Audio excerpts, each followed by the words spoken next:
But hello, everyone, and welcome to our fireside chat today with Bain Company's Chief Sustainability Officer, Sam Israelit. I'm Kelly Mangle, and I'll be moderating today's webinar. Before we start, there are a few housekeeping items to review. The first is the live poll we have open right now. If you would take a moment to answer the questions, it will help us gauge everyone's goals and level of interest for future webinars. As for today's webinar, it will last 60 minutes, which includes time at the end for questions. Please use the Q&A window in the Zoom toolbar to submit your questions at any point, so we want to make this as engaging as we can. With that, I'd like to introduce our speakers. With us today, we have Sam Israelit. Sam joined Bain in 2000 to start the company's enterprise technology practice. And over the course of his tenure at Bain, he has worked extensively with clients across IT, manufacturing, and procurement, through which he developed a deep interest in social impact and environmental sustainability. When presented with the opportunity to help support Bain's sustainability efforts, Sam focused on finding ways to ensure the firm could live up to the social and environmental standards it has set. Recognizing the challenges involved, Sam was appointed as Bain's first Chief Sustainability Officer in 2021. And in this capacity, he is leading the charge to ensure that Bain is fully committed to sustainability in all aspects of its operations. And I'd like to introduce our Clarasight CEO, Adam Braun. Adam is a New York Times bestselling author, globally recognized speaker, three-time entrepreneur, and the father of not one, but two sets of twins. His Clarasight story began at the home of his former college roommate and now co-founder, Philip Charm, as they watched their young kids play. Together, and with the rest of the Clarasight team, they are on a mission to help organizations turn climate intention into action. Thank you both for joining us today. Adam, with that, I'll hand it over to you to get us started. Fantastic. So Kelly, thank you for introducing both Sam and I. We're honored and excited to be a part of today's conversation. I think it would be helpful perhaps to provide a little bit of context as to why we wanted to bring this conversation to you all today, and in particular, why we felt like Sam would be such a fantastic speaker to address this set of topics. So, if we look at the state of the market today, 93% of companies are off track to hit their decarbonization targets unless they accelerate progress on reduction. And at Clarasight, we're really firm believers that it's absolutely critical that companies are able to go through a process to make real transformational change to achieve these goals. And so oftentimes what we see is that today data is remarkably fragmented and disconnected, in particular on the emission side, to the real financial and operational needs of how businesses run day to day. That there's also a real gap in what we would think of as emissions reduction or decarbonization planning, and that it's either done infrequently, it's very manual for many organizations, and most critically, it's actually disconnected from the core business planning process. And that finally, when we think about action, plans often lack buy-in from frontline leaders. And I think that this is something that Sam is going to walk us through a little bit of how Bain has been so successful in this regard, in that sustainability oftentimes starts in a bit of a silo, but it's absolutely critical that we close these gaps, and that in particular, when it comes to emissions reduction on travel, which we'll focus on today, that travel decision makers today lack the relevant data and insight-driven capabilities to be able to make actionable decisions that lead to better outcomes. And so why did we want to facilitate this conversation? For those that are new to Clarasight, we help organizations develop emissions planning in very similar regard to how you run a rigorous and transparent and confident process of financial planning. And in particular, we believe it's critical to align emissions to business targets. And so, this again starts with an understanding, developing a really strong sense of the key drivers of past, present, and predicted performance, being able to drive a collaborative process, oftentimes top-down leadership, setting a high-level agenda, but then really critically getting input from different stakeholders and functional leaders across the business that are driving their day-to-day teams towards these results, and then empowering those leaders and actionable stakeholders with the data, the insights, and really the visibility into real-time information that can equip them to achieve their personalized and functional goals. So with that said, really excited to dig into today's conversation. We are going to make sure that we reserve ample time at the end for a Q&A. So please provide questions into the Q&A section. We'll make sure that we address those at the latter part of today's conversation. But with that said, really excited to dig in with you, Sam. And I'll start the conversation by providing those that are with us either live, or I'm sure many that will watch the recording in the future. Can you talk to us a little bit about an overview of Bain's sustainability journey and the role that you have played thus far as Chief Sustainability Officer? Yeah, absolutely. And thanks for inviting me today. So, Bain was actually one of the first major consulting companies to become carbon neutral back in for the carbon year 2011, but it was certified in 2012. For many years, we didn't do much with it, right? It just it was actually the idea of one of our partners over in Europe who thought it'd be a good thing to do, and that's kind of a Bain DNA thing. Is just if it feels good and you think it's the right thing to do, go make it happen. We back in 2019, we were adding the environmental pillar to our social impact practice. And they asked me to go out and found that. And then they snuck in at the end. They kind of said, there's one more thing we want you to do. Could you take responsibility for our carbon neutral status? Don't worry, it takes no time. Another team does everything. It's really easy. I'm not very good at that. And so we started digging into it and realized that there was a lot of potential here if we would start creating a carbon management plan that, we viewed as kind of best practice. There was a real lack of good examples of what companies are doing to decarbonize and achieve net zero. And so we set out to create a program that we could be proud of. And over the next couple of years, we really built up a program really focusing in 4 areas. The first is around measurement and targets. You need to measure your carbon footprint, and understand kind of what are your sources of emissions. Set good kind of aggressive targets, and then you need to develop the plans to go figure out how you execute on those. So the second area is around decarbonization, and so what are the initiatives we have within Bain that can help us decarbonize, and across all of our different activities. The third area is around offsets and sourcing of offsets. We have committed to be carbon net negative. So this does require beyond value chain mitigation. We do believe in kind of investing in very high quality carbon removals, and have a whole team that focuses on sourcing those offsets. And then the last activity is really around public reporting. We need to be transparent in what we're doing. We need to report our progress. We need to be, participating in the public dialogue around where we are and where we're headed and how we're doing. And so those are kind of the 4 sets of activities that we go after within our kind of global sustainability team.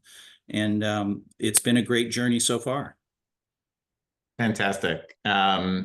So I will share my bias in that Sam knows this. I started my career at Bain. And so I've seen this across many years. The company continues to just demonstrate excellent leadership, even in unknown territories. And I'd be curious, for today's conversation, we're going to primarily focus on reduction within business travel emission. This is something that we, focus on with a tremendous amount of time, effort, and I think at this point, expertise at Clarasight. But I think, Bain sits in a really unique space, both as a professional services company, but also as a leader. And, Manny Maceda, who you spend a lot of time with, and I've had the good fortune to spend some time with as well, he said something really insightful to me, which is, Bain, like many professional services businesses, is in the people business. And so business travel in particular plays a number of kind of focal points in an organization like Bain. And I'd love for you to talk us through why you and the company decided specifically to focus on reducing business travel emissions, and then I can dig into some subsequent questions on that front. Yeah, absolutely. So, as I said, one of the first things we had to do really was just understand what our real carbon footprint was.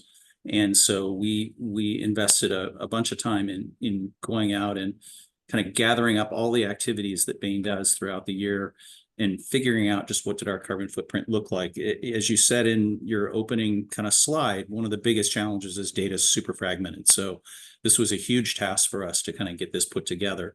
When we started digging into the data, we realized we're a little different than most companies, right? Because we're professional services. Most companies, roughly 70% of their emissions come from scope 3. For us, it's 98.5%.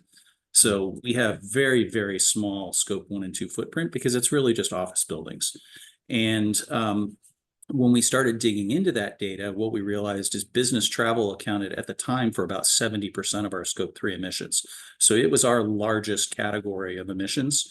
And that's the right place to start if we really want to have an impact. And as we got kind of deep into the, looking into what the different activities were, it was a lot of it was around air travel and meetings.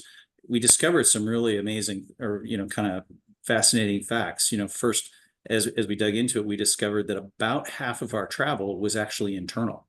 This is something we can control, and it's something we ought to be looking at. Doesn't mean we should ignore client travel, but if you really want to have impact quickly, that's a great place to start. And so, it led to all kinds of insights around just what we're doing and, how we can address it. Got it. Yeah, I think, this point that you make is particularly salient for many companies that are out there saying, well, how do we reduce business travel? We have to get in front of the client. And I think one of the things that you all were able to really uniquely illuminate through getting, data consolidated, clean, and then surfacing the appropriate insights is, as you pointed out, about half the emissions are actually not coming from getting in front of the client. Yeah. It's for internal purposes. And so I'd love for you to talk about in the development of an emissions reduction strategy, did you all just focus on internal driven travel, or were you focusing across all business travel? We focused on all business travel, and we really dug into it to understand which part of it was coming from clients and actual client work, which part of it came from marketing and sales, so client development, and which part was internal. And within internal, what were the different sources of kind of emissions within our internal travel? We feel like we do want to reduce travel overall. The pushback when we first started talking about this with our kind of leadership team was just what you said, right? We have to see clients. This is consulting is a relationship business. You really do need to actually be with your clients. So we could never do that. But as we started digging into it, that point about internal travel, all of a sudden it got them on board and started thinking about, oh, well, there are things we can do. So, we are addressing all travel. We break it up into the different categories of emissions, and we have plans for each one of them.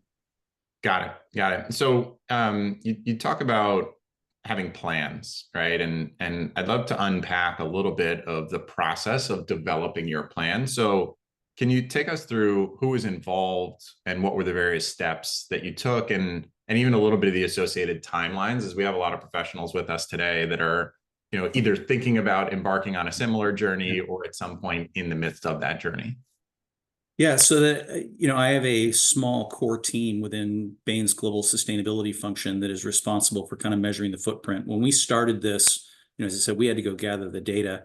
A lot of it was really focusing on, helping educate our people on just what are our emissions, how do their actions lead to emissions, what are the different choices they can make and levers they can pull if they actually want to reduce that. And so we spent a lot of time up front building the fact base and just having good data and being able to tell the story. And then, and that was probably, it took us a good part of a year to actually get the data to where we wanted it. And that's because, we had to work with one of the insights we found as we dug into the data is we actually had 8 travel management companies that we didn't know about. And, we had to go in and work with each one of them to get detailed data from them, many of whom didn't want to give it to us.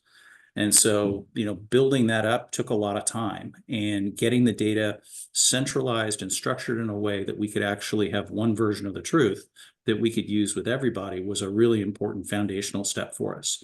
And then we spent a lot of time educating our leadership team.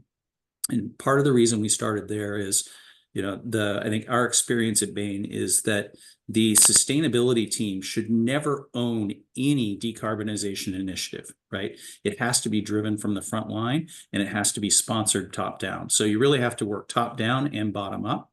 And so we started with the top-down part of this by educating our leadership team and spending time with them to help them understand, A, why is this important? B, what are the things that, we are doing to kind of create emissions? And what are some of the alternatives? And getting them engaged in that dialogue so they could then push down, the sponsorship that's needed to make something like this happen. And, that was it was both a really fast and a really slow process. It requires lots of meetings. But one of I think the great things about our culture is that when our people see a need and kind of see the purpose for doing something, we move very quickly.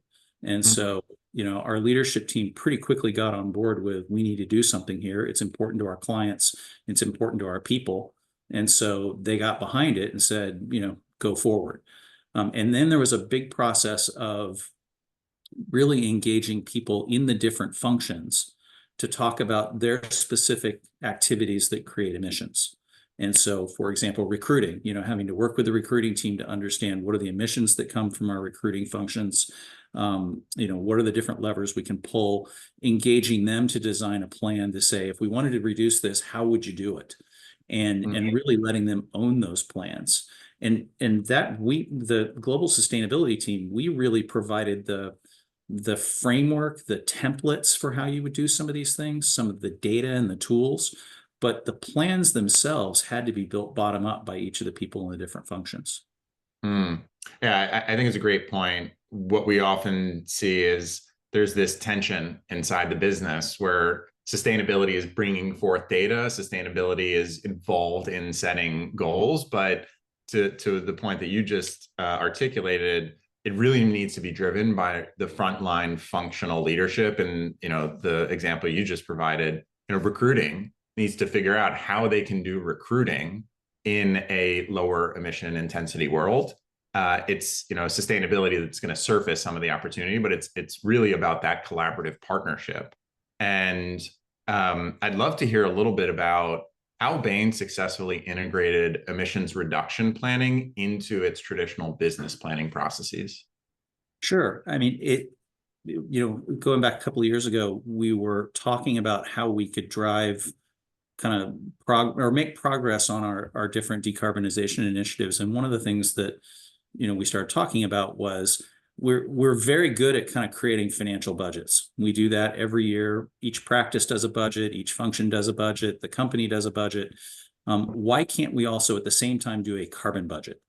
And so, for us, that was we saw that as a real unlocker to start to engage people, especially if you get them to help them or get them to set their own budgets and, develop plans to actually achieve those.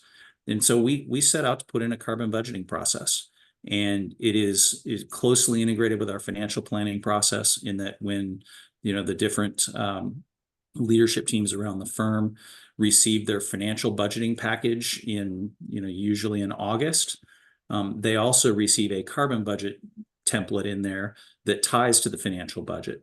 And so that as they go through that process of planning and really thinking about what are they going to do, those two plans are synced, and they can actually say, this is the type of travel I'm going to do, this is how many people, this is where, and this is what I think it's going to cost, and this is what I think the activity is going to result in from a carbon perspective.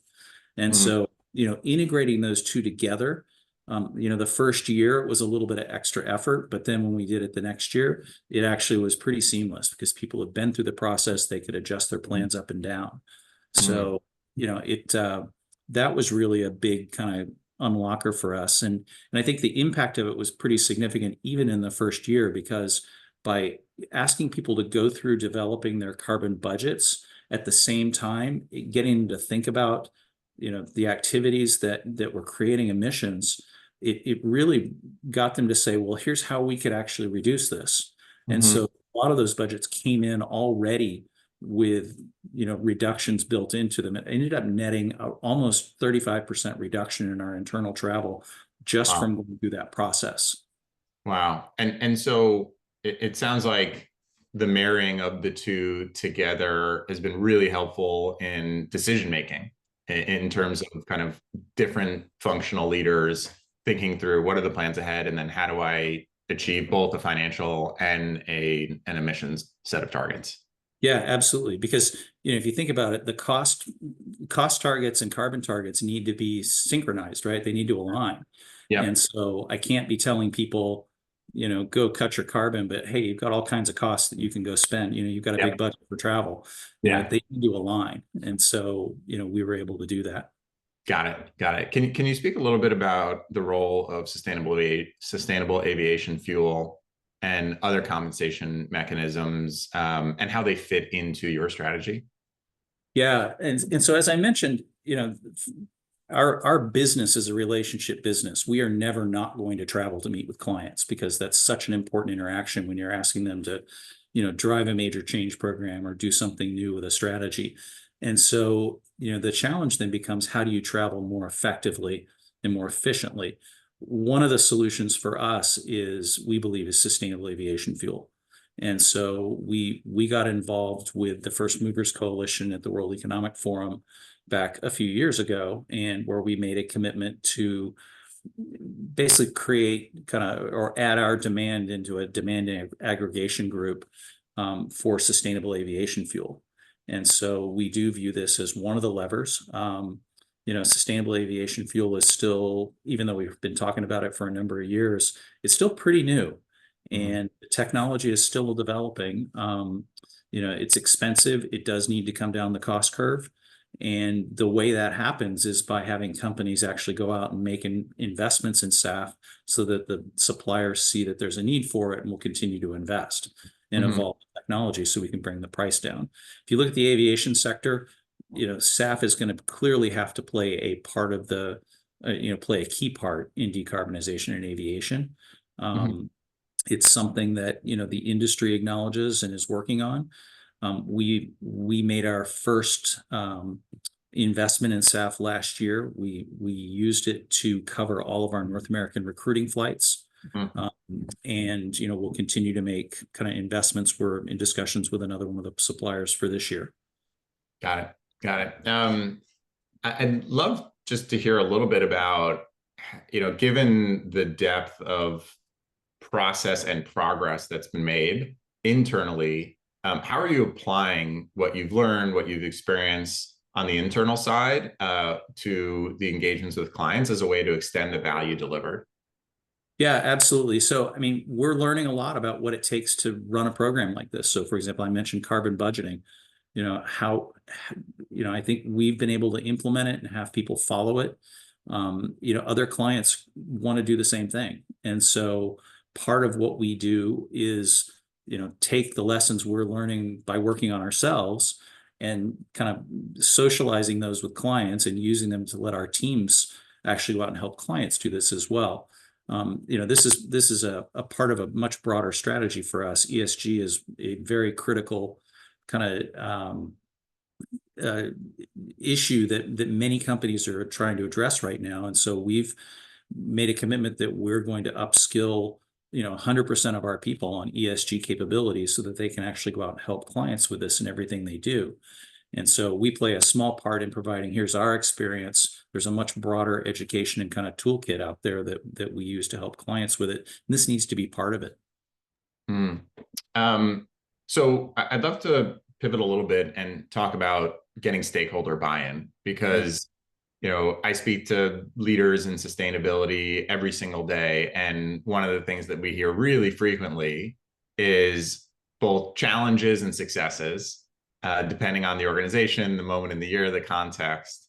But it's undoubtedly clear that a focal part of the role is being able to secure buy-in from key stakeholders within your organization. And so I'd love for you to chat a little bit and just share any learnings or insights from that journey that you've been on, and advice for those that are in similar positions to yourself at organizations that might be like a Bain that are leaning into this, and also for those that are either earlier in their journey or have leadership that at this point aren't yet ready to make the level of commitment that perhaps their sustainability function wants to see from that leadership? Yeah, I think it's a really good question because, in the end, a lot of this is it's a change management challenge, right? And so a lot of the tools you use for effective change management are applicable here, and you really do need to follow it. I think one of the most important ones of those is really using the sponsorship spine, right? Which is you need to have, like, as I said, as a sustainability leader, I can't make anyone do anything, right? The only way if they don't want to do it. So the only way for me to actually drive change here is to work with the functional and kind of leadership team all the way down to from the top all the way to the front line. And, the way you do that is you need to start at the top. And so we spent a lot of time working with our executive team, just helping kind of make them aware of what's possible and what the data is, educating them on what's going on in the industry. And, this has been a journey of a few years now. And, many of them are very versed in kind of the key issues. At this point, when we started, there were a lot of them that really didn't know what this was. And so I think that's the first step, is really getting your leadership team on board. I was talking to a client last week, and they started their journey just a couple of months ago. And in meeting with their executive team, it was interesting that one of their kind of key leaders basically said, "But what if our team doesn't want to do this?" And I'm like, "Well, that's kind of your role as a leader in a company, is to say, here's our ambition, here's what we want to accomplish, and then give them the tools and support and resources they need to actually go out and figure out how to do it." And so I probably can't overemphasize the importance of that top-down sponsorship and support. And then it becomes really an effort to engage the front lines. And as I said, like in our example, it's let's look at the different activities that drive emissions. I mentioned recruiting, so it's working with our recruiting team to say, what are the levers you can pull, and what would that look like, and what are the implications of doing it, and getting them excited about it. Part of that is also showing them that their customers care, right? I mean, it's I think when in many companies this is true, that if your customers care about something, that's something you probably ought to be doing. And the sustainability has been a topic that people go back and forth on. Do people really care about it? We're finding now that a lot of business customers care, our clients care about it. It's something that we had to go get data on and ask them, what do they how do they feel about this? When you start making that apparent to the people on the front lines, all of a sudden it becomes a priority. And so that's when they really engage. I think that's a great articulation of both the journey, but also the pathway to success. I'd be curious a little bit about, in practicality, how is this being managed today? What does it look like for an individual within the company to kind of effectively participate in this holistic program? Yeah. So there's a couple of things that we had to do. One of them, I mentioned we spent a lot of time measuring our footprint and creating the budgets. To close the loop on that, you actually need to have a way to report back on progress. And so once we had the data infrastructure set up so that we could gather our footprint and understand it, we needed to figure out, how do we tell people where they are? So we actually built a system. It's just a big data lake with all of our activity data, with a Tableau dashboard on it, that allows us to report back on emissions for any activity in the firm that has what we call a case code. Think of it as an accounting code that allows us to classify emissions into cost centers or into client activities, or any sets of activities people are doing that associated or that has costs associated with it. And that reporting now is available. We're moving towards getting it to where it's updated monthly. Ideally, it would be weekly, but for most business decisions, having a monthly progress report is good enough. There's still lots of delays, but that's where we're headed. Creating that reporting lets them know how they're doing. but it also gives them some visibility into what their emissions are. And then it's, how do you give them tools? And what are, do you have carbon calculators that let them inform their decision making? I have a partner over in Southeast Asia that, called and said, look, we have to do a meeting from the 3 offices in our cluster. Where's the best place to do it? How can I calculate which one of these is the best place to go do that? So we provided them with a carbon calculator and kind of helped them figure out how to use that to say, this is the right location to minimize carbon because this is an important meeting and we do need to bring people together. Got it. So would love to hear a little bit about this concept that we hear all the time, which is travel smarter. It's frequently referenced in the conversations that we're having with our clients, with the companies that use Clarasight software. I'd be curious for your perspective on what does that look like in practice across Bain today? Yeah. I mean, in simple terms, I'd answer that question by saying, think about it, right? For a lot of times when people need to take a trip, they just say, okay, we'll book the flight.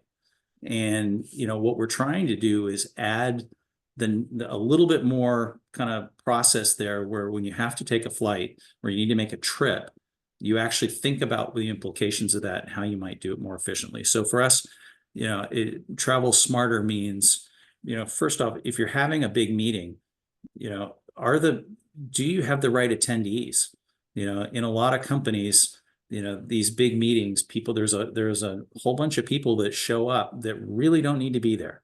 And, so do you think about attendance in a way that says, let's limit the size of the meeting to the appropriate people who need to be actually in the meeting itself, rather than a bunch of other people who just want to be there to be informed. So that's kind of a first step. The second one is thinking about, if I'm going to have a meeting somewhere, what's the right location for it? Obviously, if I'm going to if I'm working with a client, I'm going to go to their client site, right? I mean, that's, it's hard to, avoid kind of going to their office. You don't want to have them meet you somewhere in the middle or something. And so, that can be a challenge, but in things like our internal travel, that is something we can think about. Let's not, so for some of our meetings, we've started thinking about, let's not fly to a fancy destination in Europe. Let's actually, do this in the United States where it's kind of central kind of location for everyone who's going to be attending, or let's do it in Asia where most of the people are going to be coming from. And so, the location matters. And then I think it's the interesting one to me that a number of our people have started doing is when you have a series of trips. I mean, when you're a consultant, you typically travel almost every week. And so when you have a series of trips, can you actually start to book them together? So you're reducing, you're kind of optimizing the travel footprint. It's a bit of this traveling salesman problem, right? How do you get to all the places in the most efficient way possible? And so, starting to, even our CEO, you mentioned Manny, who had a meeting in Europe, was going to come back to the US and then had another meeting in Europe, basically said, look, I'll push the first meeting to the end of the week, stay over the weekend, do the next meeting at the beginning of the week. I'm still not gone that much longer. And, it's it cuts out a trip. And he still is able to do it. So that kind of thinking is really important. And then the last piece I would say on traveling smarter is just thinking about modes, right? In some geographies, so especially in Europe, where you have good train options, what we've been able to do is a number of our people actually say, look, let's actually start taking the train to any clients within this kind of geography, distance or geographic distance, and without kind of specific time constraints. We'll take trains. And we've had one of our offices, the green team in an office came up with the idea of let's actually compensate people for doing that. And so there was actually a little bonus they got, and it wasn't a lot of money. It was a very small amount, but it was enough to make them think about it and say, today I will take the train. And it makes a big difference when you can start doing that. So we have what looks like a bunch of questions that have been submitted so far. I'm gonna ask one or two, and then I want to leave ample time for Q&A. So if you haven't submitted a question yet, or you've submitted one and you'd like to submit additional, please feel free to drop that into the Q&A section. Last kind of question or two for me. So one is, the lessons learned along the way, I'm sure are significant. Hindsight's always 20/20. You can look back at the beginning and say, "Oh, I wish I had known this." And I'd be curious for any lessons that you would offer to share with other leaders at other organizations looking to embark on a similar sustainability path to the one that you all have driven and successfully seen outcomes on. Yeah, I mean, I've kind of highlighted a number of them, but I'll summarize them. I mean, first is you really do need to have your good fact base, right? I mean, this needs to be grounded in data, and don't underestimate the amount of time that that's going to take, because we are not in the same place with carbon that we are with finance, right? When you need to put in a financial system, you can do it very quickly because not that quickly, but they're readily available. With carbon, you may be making things up. And so it's going to take some time. It's going to take time to get the data cleaned. It's going to take some time to get the data in a form that you can actually present it to people and they can consume it. So invest heavily up front in building the fact base. Second I mentioned was really the top-down sponsorship, and making sure that you're using the sponsorship spine to say, this is important to our company. Here's the implications of it. Here's the support that I'm willing to give you to actually make these things happen. And if you're down on the front lines of this, it's really how do you educate your supervisors and move up the chain to know that something's important, that your customers actually care about it, and that you have ideas for actually how to drive decarbonization. So those have been the big lessons for us. And the other one I would say is just what I said earlier. You as a sustainability leader shouldn't own any decarbonization initiative. It really needs to be owned by someone in the function or in the business if it's going to be successful. Got it. That's fantastic. So as we move into the Q&A, I want to just share one thing for those that have listened to this fantastic conversation thus far. What I've taken away from a lot of Sam's experience and insights is this is a really robust process. You talked about getting data right, getting both top downs and bottoms up contribution, and then driving the data and visibility into real-time performance out to various stakeholders in the business. Bain is, I think, an extraordinary leader and has demonstrated the capacity to build this in-house. What we've seen is for many organizations, they need to get up to the same level of proficiency, but the resourcing to do this is quite substantial. And so, what you'll see shortly as we dive into the Q&A is we'll put a QR code up for anyone that would like a demo of the Clarasight platform, as we've essentially built software to automate and accelerate each of the various steps that you heard from Sam. We want to provide that ability to kind of walk you through what this looks like in practice, how you can potentially bring some of these capabilities into your organization without having to start from scratch and take quite as much both time and dollars to invest into getting up to speed.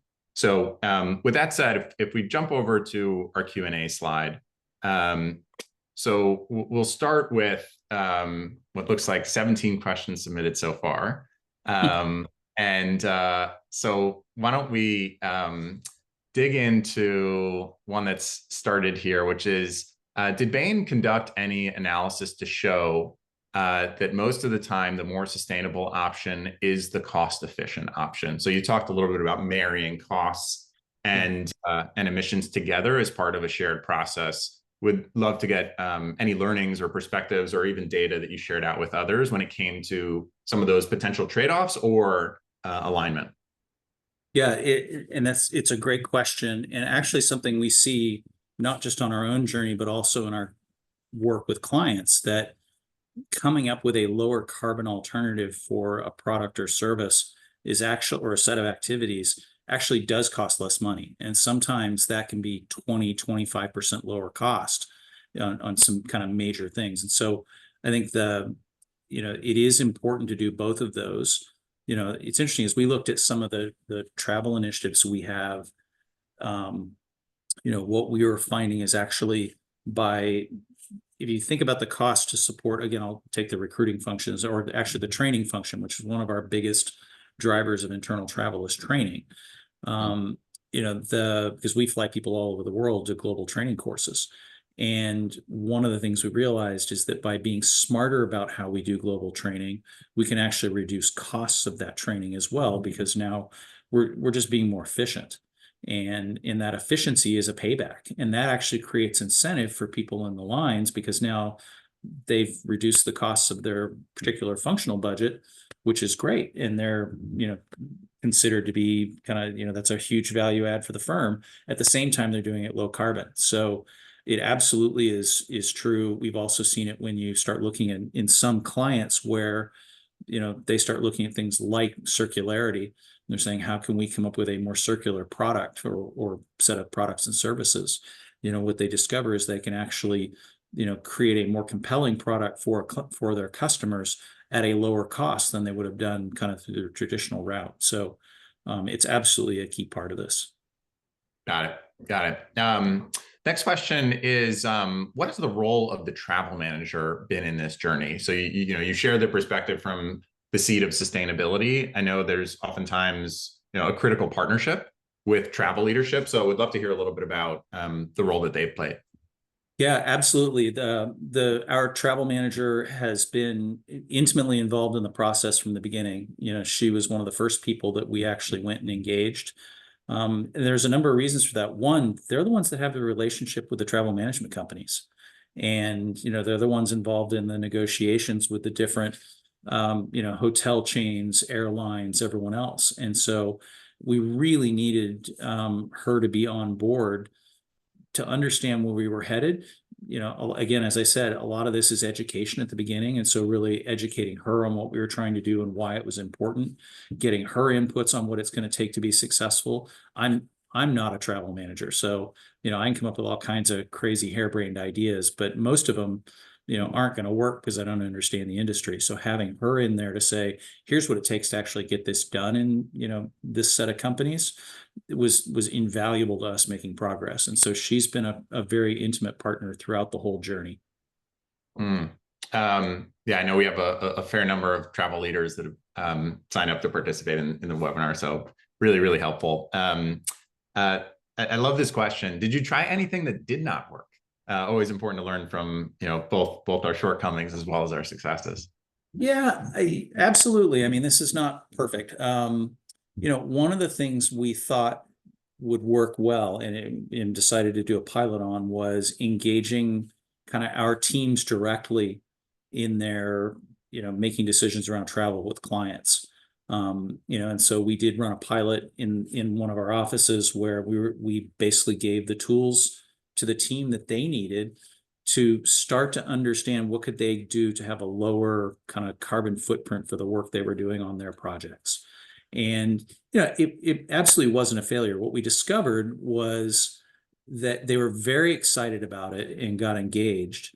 And for a short amount of time, were very active. And then after that, they kind of got left thinking, what's next?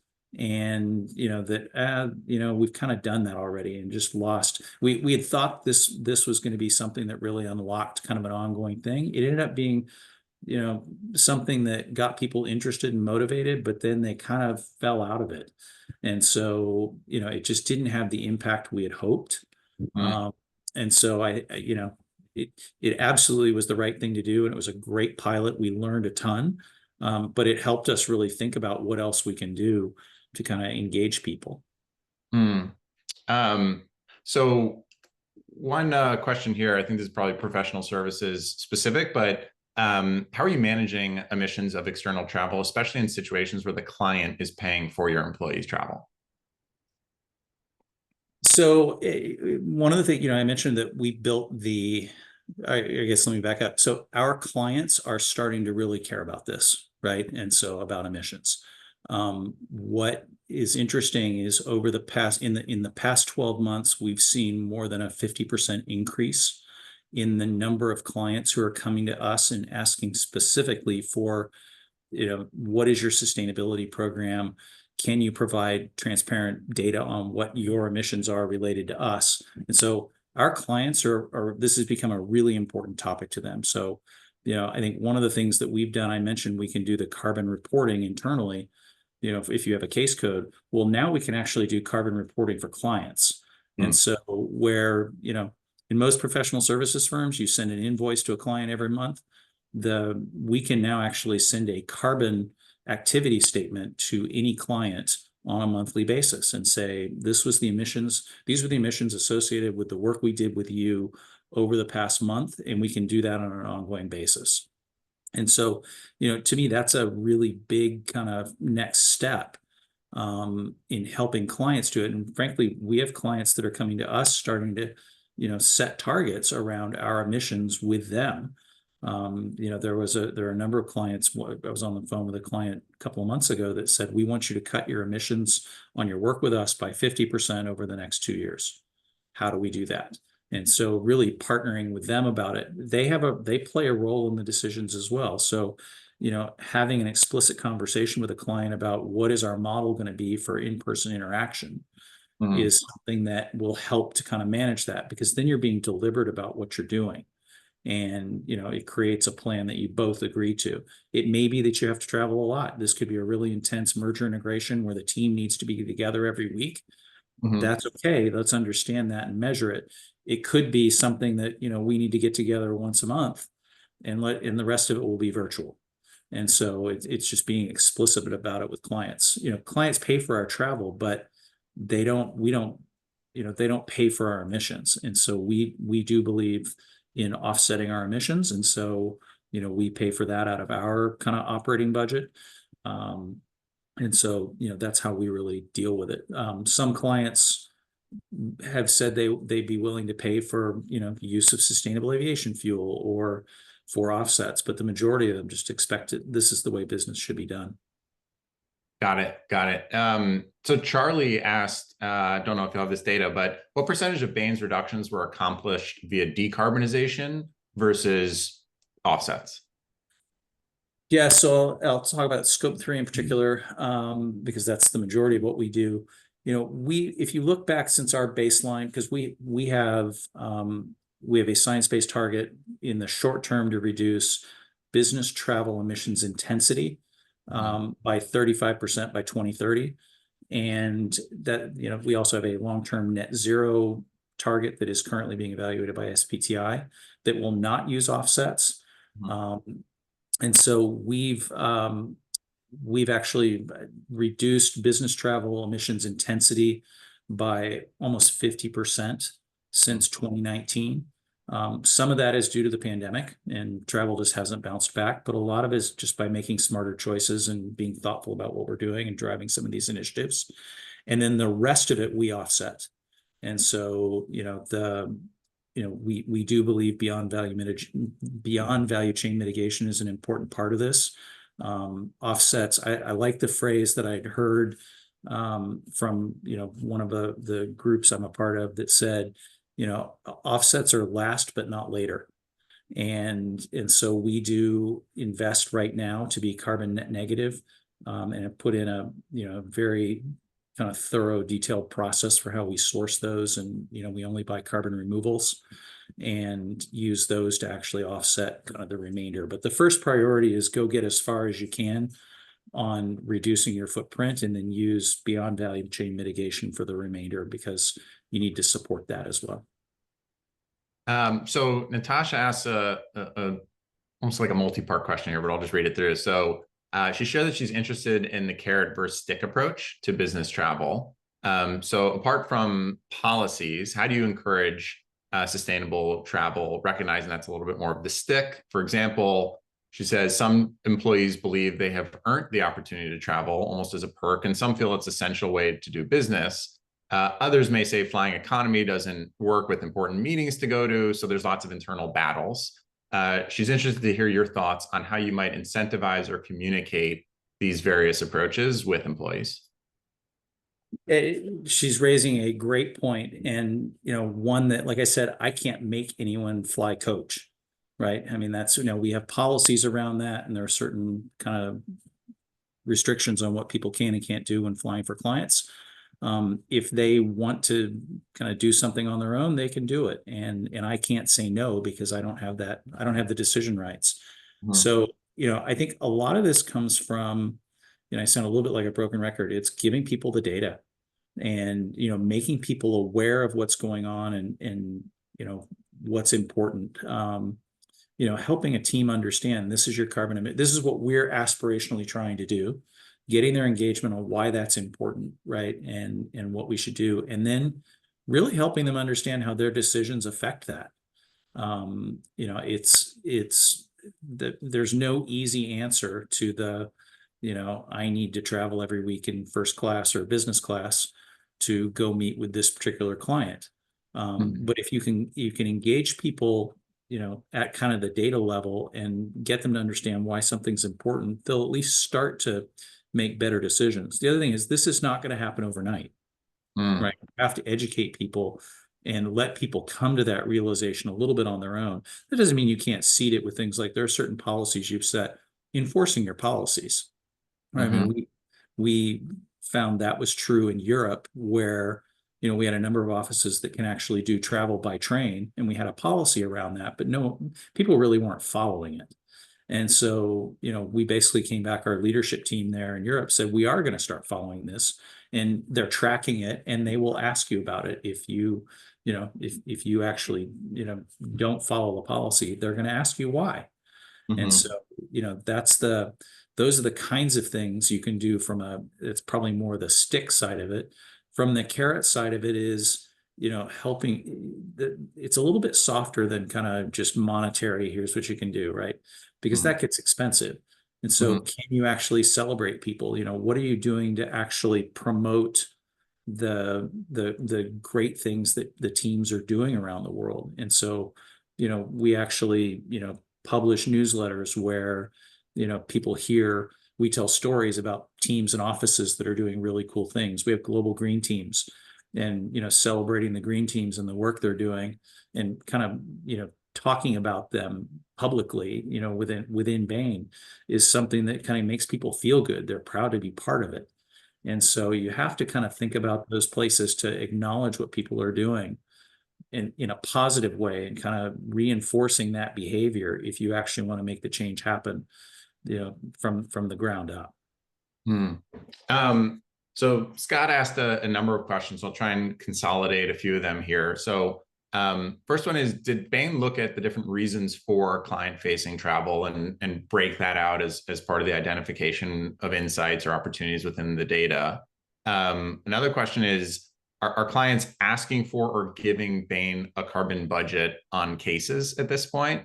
And then finally, when you reference carbon intensity, which denominator are you using in that interpretation? Is it revenues? Is it employees? Or is it some other measure? Yeah. So let me start at the top with those. Or rather the intensity question. So we use business travel emissions intensity, which is carbon emissions, CO2 per employee, right? Because that's the big driver of kind of emissions, is the number of employees and number of trips. And so that's how we've done it. And the reason we went with an intensity measure is because we're a fairly high growth firm. And if your company is growing more than kind of 5 or 6% a year, you're really going to struggle to hit any kind of an absolute target. And in fact, it makes a lot of sense to use an intensity measure for that. We did dig into the client emissions and what are the sources of those. And this is an ongoing process, right? And so we did look at it from which of these are kind of meetings we're having with clients and kind of individual engagement, which of this is client development and, kind of more relationship types of things. We're still kind of trying to understand what are the different levers we can pull and kind of that education process. But, we did kind of provide some data there, and that can, help people understand how they can make better decisions related to that. To date, we have not received a carbon budget from a client. But we have that ability if that's something that we were given, or if a client is ready to do that. For us, it's more, can you, and this I think is true in a lot of the value chain engagement that companies have, is they're asking, can you provide transparency on what the emissions are for our project? And so, what are the emissions from your team flying to meet with us every week? Or, doing the work that you're doing with us. Got it. Thank you for answering those. So number of additional questions here. Let me just pull from, how do you determine how detailed to get with the type of data you track for emissions associated with business travel? For example, do you track transport to and from the airport and encourage employees to use EVs for this type of travel? Yes, and so we get very granular. I think for companies who really want to kind of focus on decarbonization, you need to get down to very granular detail to the activity level. So if you think of the value chain, take a business trip. If you think of all the activities involved in a business trip, right? It's, getting to the airport, it's flying somewhere or going by train somewhere. It's using that car, getting from the airport to a client site or to a hotel. It's the hotel, it's the meals, it's all the activities are in there. You need to measure each one of those because each one has a different lever if you're going to reduce it. And so, it is a lot of data. And that's why I mentioned earlier, it takes a long time to get that infrastructure up and running, but it's really important to kind of do it. And so I think you do need to actually get very, very granular in what you're doing because that's the way we do it. And it leads to things like EVs. And so one of the things we're working on right now is how do we get more of our people to take EVs when they're using Uber or Lyft? And because we do use cars to get back and forth to the airport, how can we, incent them to actually take the EV version of Uber versus something else? So we have just about 2 minutes left. So I'll ask one final question. I've heard this in a number of conversations I've had recently. Companies are grappling with this and we're working with them as Clarasight to navigate this. How can you reduce emissions among an already or perhaps increasingly or even heading the other direction, remote or hybrid workforce that wants to get together to build necessary culture and collaboration? It's a great question. I mean, I think that's one of the things that we have focused on is as we were coming up with our net zero transition plan. So, we developed our net zero strategy over the past year. One of the things we did was step back and say, okay, if you look at the key stakeholders in the firm, so the different employees at every level, so all the way down to the brand new ACs, the consultants, the senior managers and APs, the partners, we actually went through and kind of did the scenarios and said, if we implement this plan for training, recruiting, practice meetings, DEI events, all of the different, leadership team meetings, what would the impact be on each of those populations? And then, we said, look, if we went just, completely strict and said no travel, this is what it would look like. What travel do we need to invest back to drive the culture? Because those are clearly important. And so, we went back through those populations. And so, for example, in training, there were some trainings we virtualized and said we could do these remote. But there were others we said that this is so important to the culture and development of a senior manager that or a new consultant or an AC that we still need to do those live, but we're deliberate about it. And so then it's around what we talked about earlier, travel smarter. Yep. And I think that's also the opportunity for the collaborative, both tops down, but then ultimately bottoms up participation of building a plan and then empowering leaders to make those decisions real time. So we're right at the hour mark. Sam, I want to say a huge thank you on behalf of myself, the entire Clarasight team, as well as all of our attendees today. This has been a fantastically illuminating conversation. We appreciate your leadership, the leadership of Bain in both professional services, but more broadly, the clients that you work with as well. And thank you all for attending and joining the conversation today. Well, thank you, Adam. Really appreciate the discussion. Good to see you as always. And thank you everyone for attending. Thank you, everyone. You'll be receiving a copy of the webinar recording in the next 2 days. Take care.